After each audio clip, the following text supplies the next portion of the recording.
going to do Tuf Pei Tes, Sif Tes, and Sif Yud. The first one, Halacha Tes, is a technical halachic Sif. Leil Shabbos v'lo Yom Tovim mevorchim v'soifrim la'achar Kiddush b'beis HaKnesses. You count after Kiddush. U'b'mitzoi Shabbos v'Yom Tov koidem Havdalah. You do it before Havdalah. Achar Kaddish Tiskabel. U'kishachal Yom Tov Achron shel Pesach b'motzei Shabbos oz omer Kiddush v'Havdalah b'pam achas yesh lispor koidem shemevorchim halachos b'beis HaKnesses. All right. So the question over here is, which issue are we pushing more? Which issue is, we want to count Sefira early and you want to be Makadosh Shabbos early. So which one is, yeah. Okay. Why? Achar Kiddush Beis HaKnesses, shekol ma shenuchol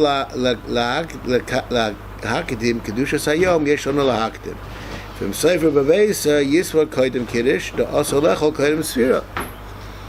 Obviously, this is talking about that you're making a meal before you daven.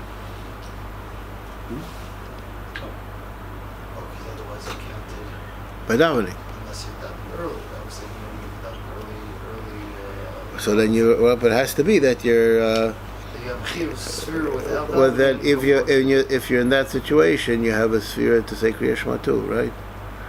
No. Yeah. Okay. Kaidem Havdalah, de la Fuke Yomba Machrina Koma de Efshak. To get rid of Shabbos, we push that up as long as we can. So therefore, we count Sefira before Havdalah, even though that counting Sefira is you're ready in the next day, right? Okay. Achar Kiddush Kaddish Tiskabel. Tzad Lever Masham Achar V'Hino V'Ata Chodosh. The Ozhu Gemara Tefillah.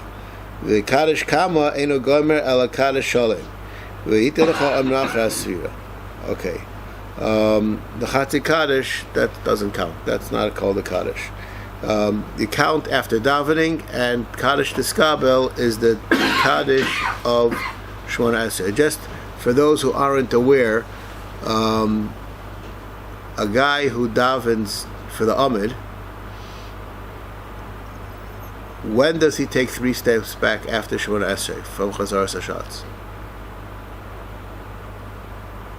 Assuming after Kaddish makes the words. The 3 steps of Kaddish Tiskabel, those are the steps for after Shemona Esrei. Then we shouldn't step back by Elokai Netzor and also show You don't say Elokai Netzor. You're the Chazan. The guy who's davening. It's the same shot. Really? Shachris and Mincha. Okay? Kaddish Sholem is the end of your Shemona Esrei. Okay? That's important. That's What? Tiskabel Tolosa means. Yeah, that's what this Kabbalah, right? It's in the Chazor, I was saying, not in the. I said the Chazan, right? I thought the private. No, was right. okay. There's no Chazan for the private Shemona Esrei. You just have. Always depends. Prescott places the few Chazal. Okay. Shechal Yom Tov Achron, L'Hachinach Yom Tov Achron, D'Shvisha Pesach Ein Achal B'Motzei Shabbos. So the Sheni Shal Pesach Ein Mekatshim B'Beis HaKnesses, K'mo Shekos V'Sunim. Okay. Yesh Tismol Koidem, L'Afuke Yom Machrinon, Kamo De'Efshar. V'Av Agav Shemakabel Olav Kedushas Yom Tov B'Kiddushay. So even though you're being makabel kedushas yantif, mikal makom kedushas Shabbos, which you're leaving is gedel kedushas yantif. So therefore, we stay there longer. But das ataz the lav dafkem chal yom tavachim b'motzei Shabbos hu adir b'chol nami yesh lahakdim sfira lekiddush. The tvei odef laachar kedushas yom hashvi shu menatayim milakabel kedushas yom tov achron she'ena ela b'drabanon. And they say that you go by which is the ikar kedusha, not whether it's the rice or the rabbanon right now. Not the taker from the Right. Kedusha. But the kind of a kedusha that it is. What type of kiddush do we make on call?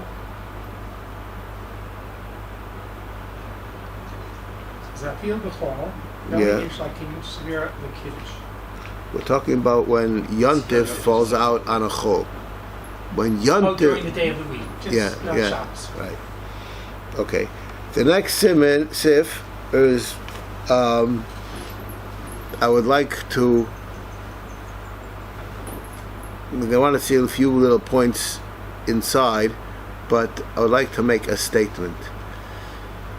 Klal Yisrael has been around for a long time, and Klal Yisrael was led and is led by its Gedolim, and there were certain practices were instituted, and we don't fiddle with them. Okay? So even though sometimes you'll have situations where, according to the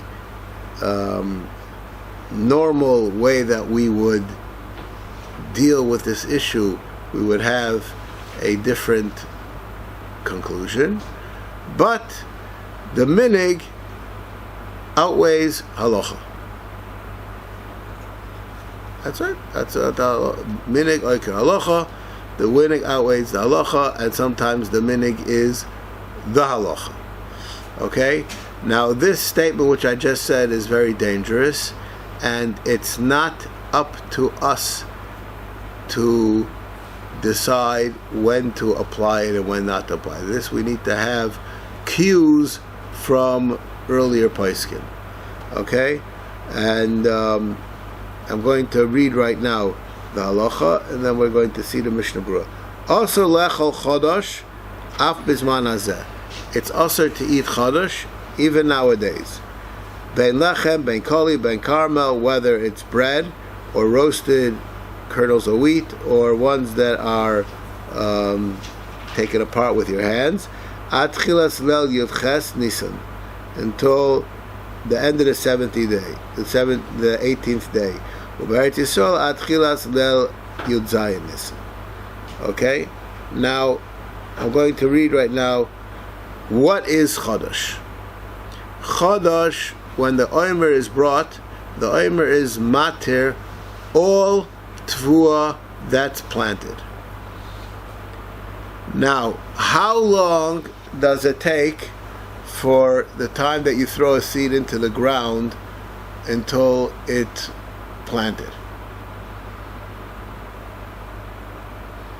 So wheat takes a long time and barley takes very short. Okay, well, I'll just tell you, I don't know, I'm not such a, either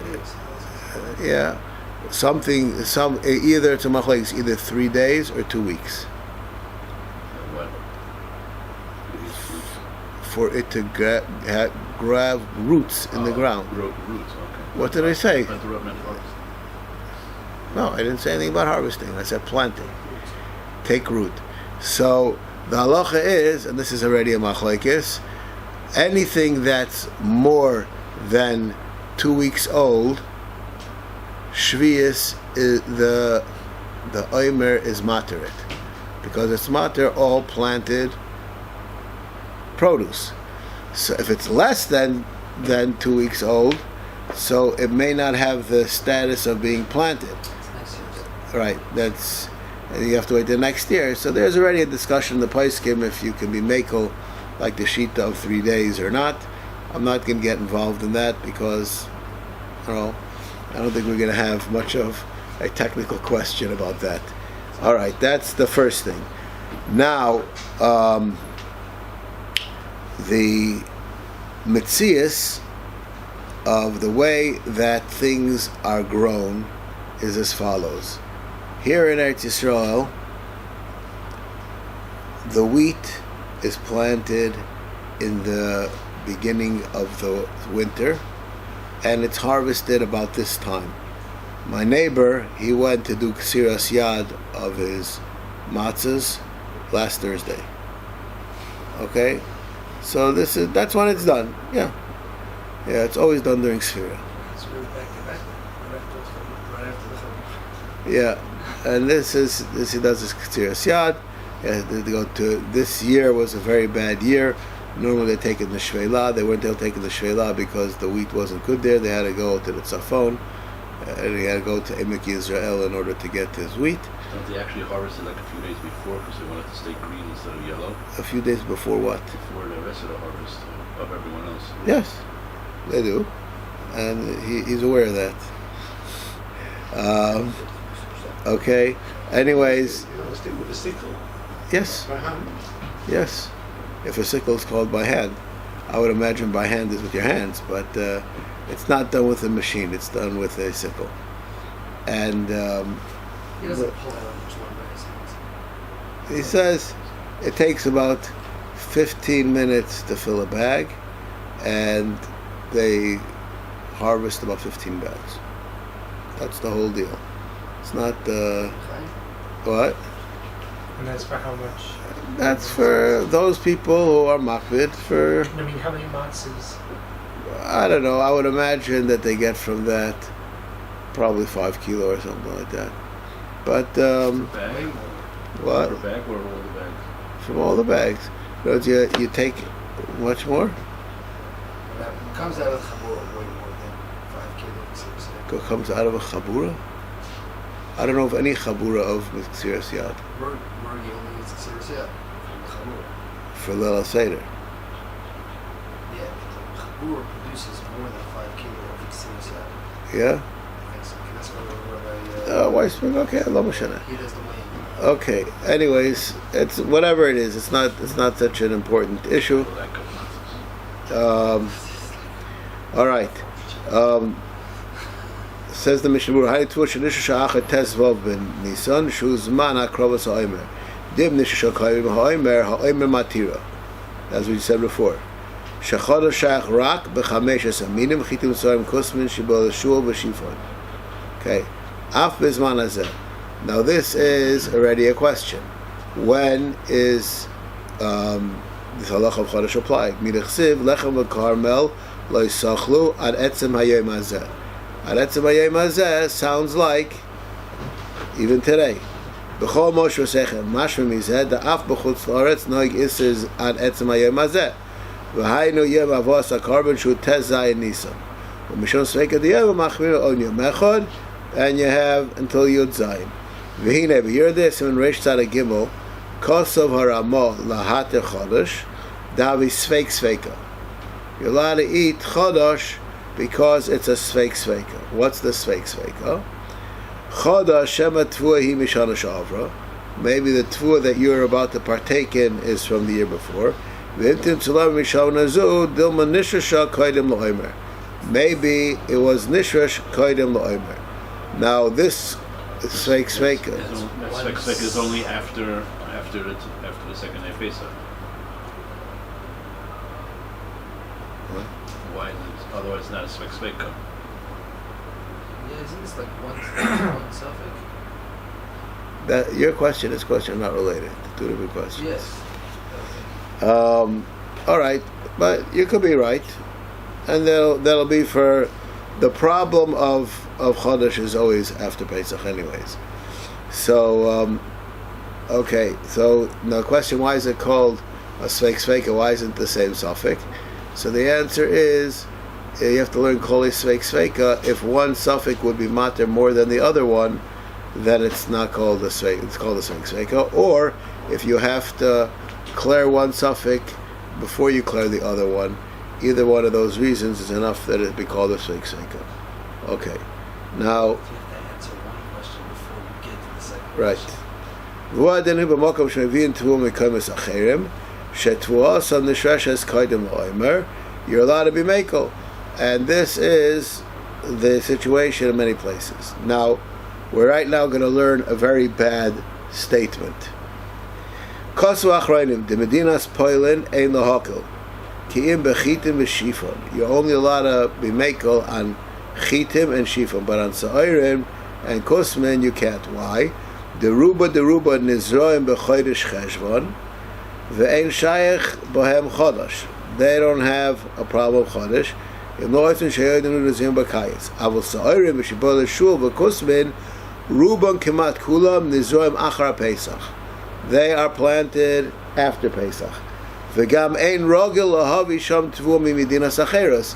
there was no international trade, and therefore ein lahakol bahem. Why? Because we don't have a suffix if it's chodosh or not. Okay. Because rakam roiv ha'olam ein nizaron klal b'isur chodosh, even in those places.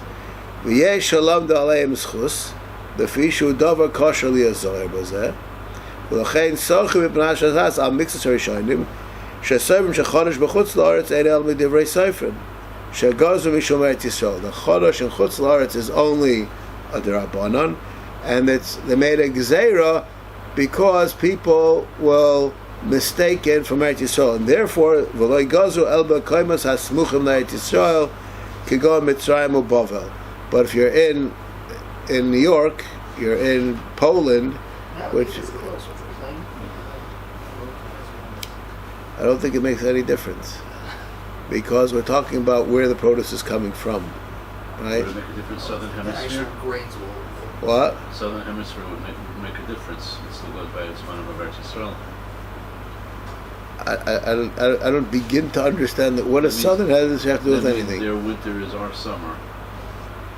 Yeah, but you still need the carbon OMER. That's Right, but I'm saying it's not going to make any difference.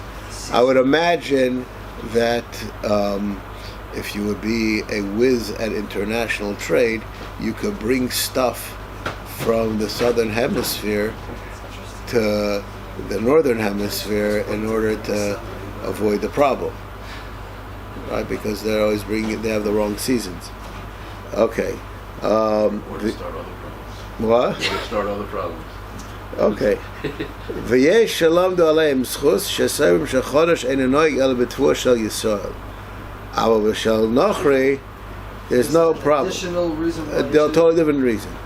ולפי זה צריך להחזיר הישראלים שיש להם תבואה זו בשדה שלהם שאינה גבוה 10 חודש.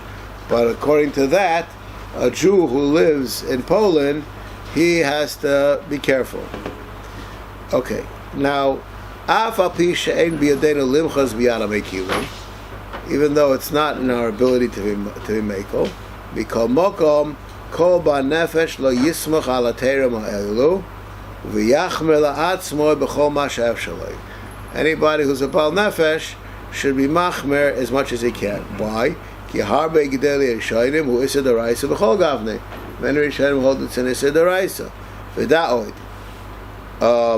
דאף שכזו איל בשם האחרונים דבחיתן אין לחש כלל, שם אין חודש מפני דהרוב ניזו בחשבון, וכיום הדרך לא בדרך מסיל סבלה וזלקח וחיתן וכל מסרחוקים.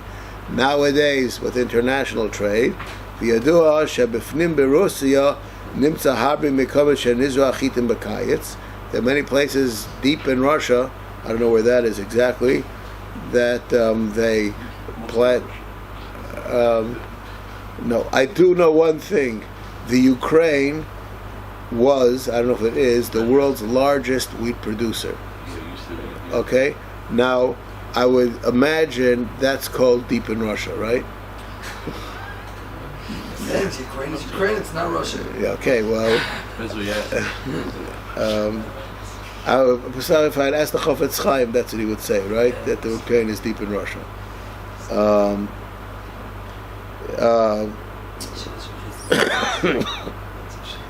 Okay, ואם יודע שבו מהקמח משום צריך לזור בזה במועצת החורף, שאז כבר נעשה הקמח מתבואה חדשה.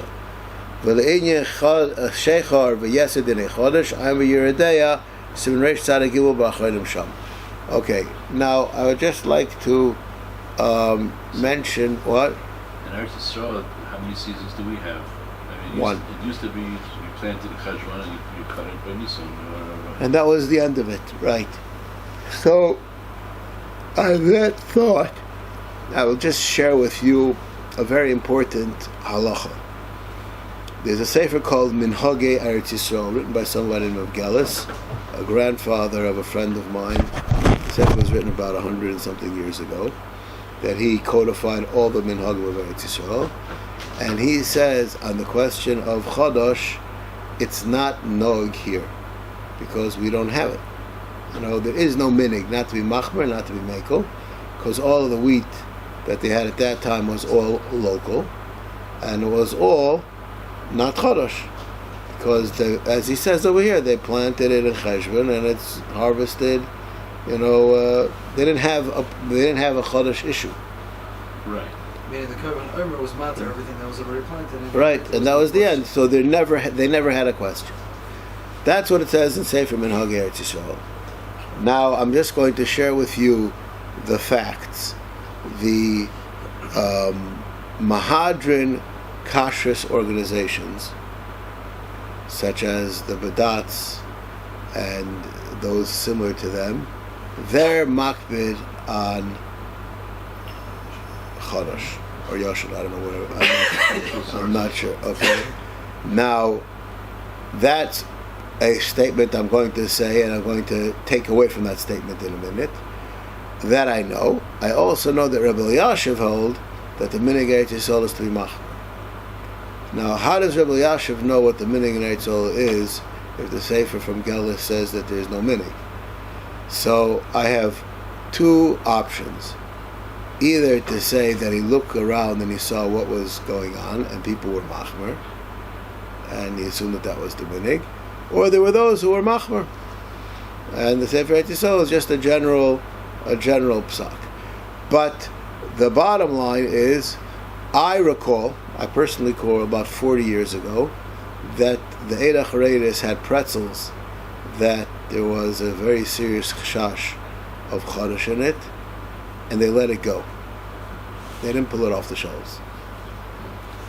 So, to me, that's an indication, and this is a statement which I would like to say in general about Hechsherim.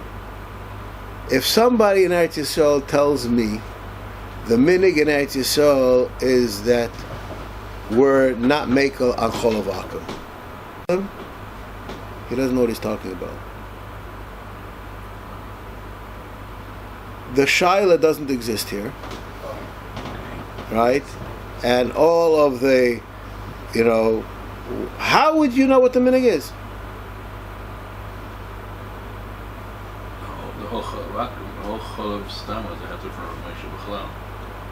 Maybe yes, maybe no. But Moshe Feinstein says that it's according to halacha Shulchan Aruch. So how do you know that it doesn't exist here?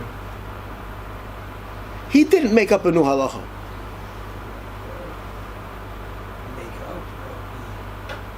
No, he defined what halacha is, and what halacha is does not include milk in America. Right. So what you said has absolutely nothing to do with anything. So did the people? It has nothing to do with anything out of America. Period. That depends. If other places they have the same situation in control, it would be the same thing, right? So all the from Hechsherim are not mekel on chol avakum, right? So what does that mean? Nothing. It's a non-issue by now.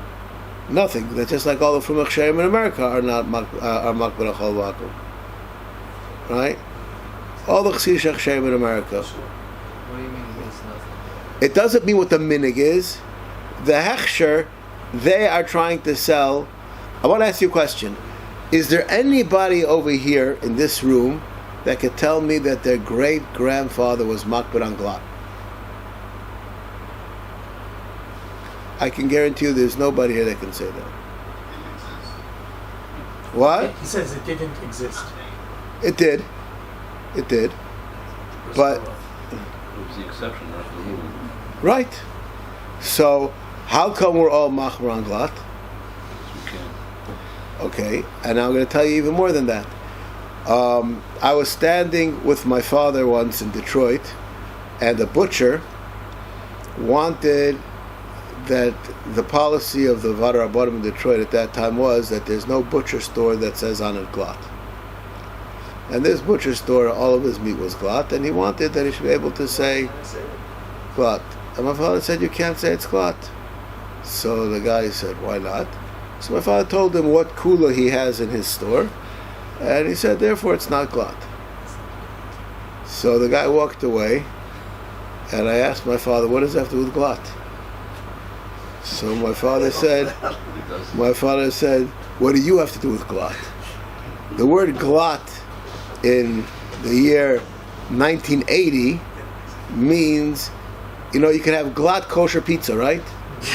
What does glot kosher pizza That mean? means that the lungs are clean glad with our chickens. lungs are clean without Or glad any, chickens, right? That's not what that means in the vernacular. No, glad kosher means it's achi. It means bli shum pikpuk v'shayla, right? So when you're going to give a hechsher on meat that it's glot kosher, which definition do you have to follow? So if Allah said I can't give a hechsher on it, I asked him, that's not the reason why you're not. He said, no, we don't do it anyways. But the answer to him is a true answer. He cannot get a hechsher for glot because he doesn't fit the halachic present day definition of So glot. did anybody eat Detroit meat out of Detroit? The Detroit meat was sold nationally for many, many years. And it didn't say glad, it didn't have to? No, it didn't say, because people knew which butcher stores were glot. No, it was quite clear. Now, but this is a so when you discuss what the minig is, and so if somebody tells me I'm going to go to America and I want to know if I have to be makpid on glot meat, what do you think I would tell him? What? That's where you're going in America. No. I would tell him that you have to be makpid on glot meat. So he'll say, why? So I said, because my understanding of today's world is if it's not glot, it may not be kosher. Right? No, it's not because Can't say glad on it then. right? If it says glot, then maybe it's kosher. That's but not because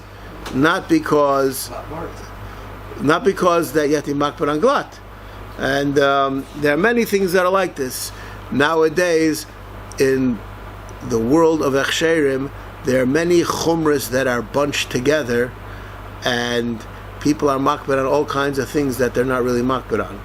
And that's I don't know if that's a positive thing or a negative thing. It's just a fact. That's the way it is. Okay, so all right. Now I wanted to discuss a very important question. So what is vinegar to throw? I don't know. If somebody asks safer me, or like Rabbi Yosef? if somebody asks me, I say that you don't have to be makpid. In Eretz Yisrael. No.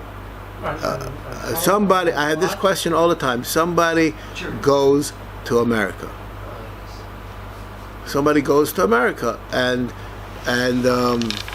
they're going to Wichita, Kansas, like a nice, right. So, do they have to bring with them their own bread, or could they buy the supermarket bread that has an OU on it? If he's in Eretz Yisrael, like his minig is to be makpid, then we have to be makpid. Right. Right. All right. So, and this is a real question. This is not because Everyone goes for Pesach. That's right. everybody goes for Pesach, and right before Pesach is when there's a lot of shilas of Chodosh. All right.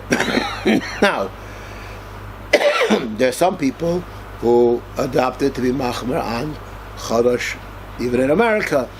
And I'm not going to get too involved in that subject. I'll just say as follows.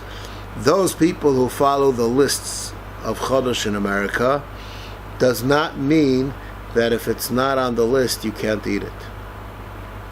The lists of America, they have the cutoff dates of the production of when it could be that already is Chodosh. It doesn't guarantee that it is Chodosh. You know what they say? If they guarantee that it's Yoshon, but they're not telling you that it's Chodosh. In other words, what's not on their list could still be Yoshon. It could be a sniff and a Maybe. svek sveka. It could be a sniff, svek sveka. Okay, so I'm just saying that this is so this question which people have. So if it's not on the list, I have to be mach because it's vaday chodosh. It's not vaday chodosh. Now, what percentage does it have to be for me to be able to be makel? That's a whole different question, right? That depends how far after the cutoff. It depends what the percentage in the shuk is. It depends on the date. It depends on what is there. Different foods have different percentages. Some foods, the whole year, there's a 10% of Yoshon being, and some foods there's 2%. Depends on the product of the food. Right? They have to know. Then you have to know. Right? So that's a very important question. Now I would like to mention from the questions which are fascinating, and this is a real question. The Rabbanut, their policy is a stira. At least the last time I checked it out. The Rabbanut policy is they will not give a hechsher on anything which has a chashash of Chodosh on it. Me'idach, they will rubber stamp something that comes with the OU or any other hechsher that's considered a reliable hechsher chutz la'aretz, where they are mekel on Chodosh. So what is their policy? That's exactly what you said before. Their That policy. OU is a put together of good enough things that makes them say that it's okay. They happen to be missing this particular part. So what is their policy? Can one eat Chodosh or not? If it's not OU, then they can't. If it is OU, they could. That makes absolutely no sense. Their policy is like we said about glak before. That if it's not glak, then maybe it's not good. So if it's not chodosh, OU is then good it- enough. Okay, I'll just tell you what I understand. I'm going to share with you a story. This is from a story about 40 years ago. My uncle in Bnei Brak, he was very close to the Chazon Ish, very close to the Panuch Rebbe, was close to many of the Gedolim, and he was a liaison between many of the Gedolim. And a lot of times people have questions to ask the Chazon Ish. He was the guy who they would send the question with. In B'Shnat Hatzena, there was no meat in Eretz Yisrael, and Panovich Yeshiva got meat, canned meat from America, and it was served in Yeshiva. And after a while, came out a shmua that the shchita is not a good shchita, and the sheichtim are megalech with a razor, and it's not kosher. Okay, you can say whatever you want. And they weren't sure what to do. So they sent my uncle to ask the Chazon Ish. So my uncle is telling me this story. I said, I'll tell you what the Chazon Ish said. So he said, okay, what do you think he said? And I hit the nail on the head. Okay, the Chazon Ish said, those who ate it till now should continue eating it, and those who didn't eat it shouldn't eat it. So I said to my uncle, that's what the Chazon Ish said. And I'll explain to you what he said. He said, this shmur that you heard, that they're megalech betar, that's baloney. How good the shchita is, I have no idea. But whoever ate it before, they were willing to rely on that the yeshiva got the meat, then it's kosher enough. It's kosher enough. But this shmur that you heard afterwards, this is worthless. And I'll just share with you, I get this question all the time. There's a shchita of, I'm not going to say anything right now, but there's a shchita in chutz la'aretz that's sold here quite often, that there are people who say that it's not a good shchita. And someone asked me once about it, and I said, why are you asking me? So he said, I heard that they shech too fast there. So I said, it's not true. So he told me the numbers. I said, you're proving to me that it's not true. Let's say the other shchitas in Chutz La'aretz are shechting 300 head a day, and this guy is shechting 500 head a day. What does that mean? It means that he has 2 tzvatim. It Your staff. right, or he does a double. And I said, I'll find out for you, and that's exactly the way it was. So the Lashon Hara is Pasha Moitzi Shemra. You know, it's even to say Lashon Hara, you have to know what you're saying, you know. Right, so, you know, I was 2 weeks ago. I was in a mishchata, and they have 4 things going on at once. They have a whole bunch of shaykhtim, and every shaykhit, he has a line. There's a blue guy, a yellow guy, an orange guy, and a green guy, and they put them on their hook, and where it goes by to be checked, the Tzumasagidim, the Reyes, each one is color coded, and you know exactly from which shaykhit it was. This chickens. Yeah, no, same way. There are 4 lines going on at the exact same time, so you could have different color. No, but you could know if there's a shaila on one, it's only on that. All the blue ones have a shaila, right? You know, this is so you have to know. Time frame. So you have to, but it's not. It's not a unit. No, there's 4 different people feeding. Right. So I was just there 2 weeks ago. Right, it's a problem. So you only have to worry about the blue ones. You don't have to worry about for 5 minutes. Or whatever. Right. So so this is a way that this is a kashrus quality control, right? And let's say you have 5, and another place has 6. So does it mean they're doing faster? So this is, you have to know to say lashon hara. You got to understand what you're talking about, right? So one of the subjects, which is a fascinating subject, I just want to mention this subject. The Hartzi discusses this. There's a halacha in Shulchan Aruch. If a person brings wheat from Chutz La'aretz into Eretz Yisrael and he makes a bread here, that bread is chayiv in challah. Okay, now. Amar shechitzu harabanim hagoyim degam la'poiskim de chodosh einu nog b'chutz la'aretz mikol makom im ochfa lechem be'eretz Yisrael mikemach sheba michutz la'aretz l'kul yavu yesh chodosh mikivan shenasa lechem be'eretz Yisrael. It became bread in Eretz Yisrael, and the iser is on your bread. Challah and chodosh.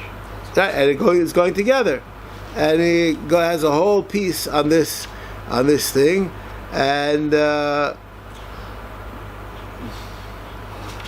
okay, and he brings Achiezer on this. And his end is that it doesn't make a difference. That there's what to rely. No, even if it was baked here, there's what to rely on. That there's no Isser Chodesh. But I'm just saying that even though, and this is a fascinating Nakuda, that there could be somebody who's Mekel in Chutz La'aretz, and when he comes here, even without a minig, you have to be makbid because the bread was made here. So if you're getting Stella Dora cookies, that's okay. But if you want to have, your Badatz cookies that are made from flour, which comes from Chutz La'aretz, and I just want to make this clear, You say it the other way. over 90% of flour that's in Eretz Yisrael comes from Chutz La'aretz. Okay? Is that why the Sfardim don't say? What did I say? 90%. So what do you want? What do you want Pesach? Is Pesach 90% of the year? That means they have good hashgacha on what's going on in Chutz La'aretz for Pesach too.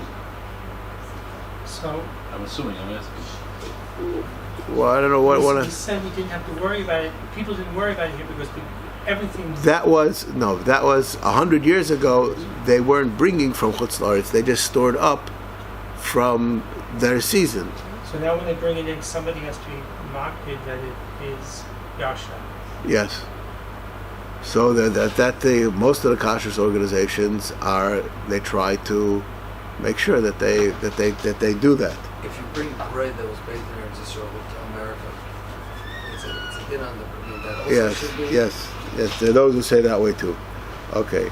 All right.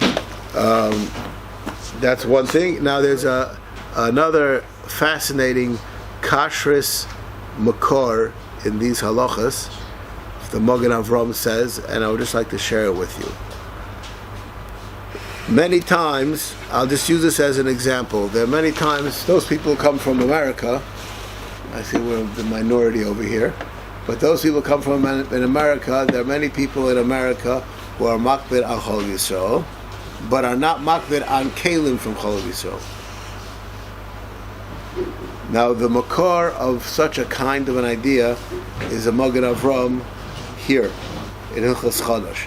says that even those who are makbid on Chodosh, they're not makbid on Kalim. Okay? Now, the question is, why should there be a difference? I'll just share with you some fascinating things. One is a fia and one is bishul, and bishul's hotter. I don't know why one is Afiyah, one is Bishul. You could use the same pot for Afiyah or for Bishul. Oh. Okay. But for Chodosh is normally baking, unless it's pasta. Yeah, whatever. And if baking, if anything, is worse, right? The blia goes in deeper. It's harder to kasher from baking than it is from this. But I'll just share with you that there are even poskim that discuss blias that come out of a kli. There's always a certain amount of pagam that it has, and there's more of a reason to be mekel on kalim. And the other reason is that there's more of a suffix when you're not eating it directly, to add in to the fact that it's coming from a kli, you're not mechuyev to check it out so much. And this nakuda is a very important nakuda, because this is nageya in many things in kashrus. There are many times I'm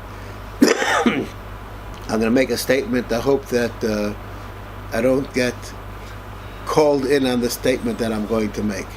I was recently at a chasana that was a Mahadran chasana. The place where they made the chasana wasn't Mahadran, but they did it special Mahadran. You know, now when people tell me that they did something special Mahadran, I know to be worried. Because from the first times that I had that situation here in the shul, somebody made a chasna, a special mahadran, and they were making it all Reuben and Shiur. And 4 days before the chasna, the guy calls me up and he says, I found out all that means is that the meat is coming from there, but everything else is exactly the same, right? So we ended up, I brought in a mashkiach and we kashered the whole place. It was just a discussion that I had with the Rav Machsher at the chasna. He says to me, I said, everything worked out okay? He says, perfect. I said, how kosher is it? He said, it's as good as vakshal. I said, does that mean I could eat a vakshal? He said, that I didn't say. That was the conversation that we had. But so you have to know exactly what's right. But recently I was in a place and I said, what did you do about the kalim? He says, we didn't kasher the kalim. We just made the einim ben yoma. That's enough. Now that idea is also brought in the poskim over here, and these are levels of how machmir you have to be. And I'll just make a statement, a kosher statement, which I say many times. There's kosher and there's treif. And there's things that are not so kosher and things that are not so treif. So you have to know what you're talking about to know what you have to do to upgrade it. Okay.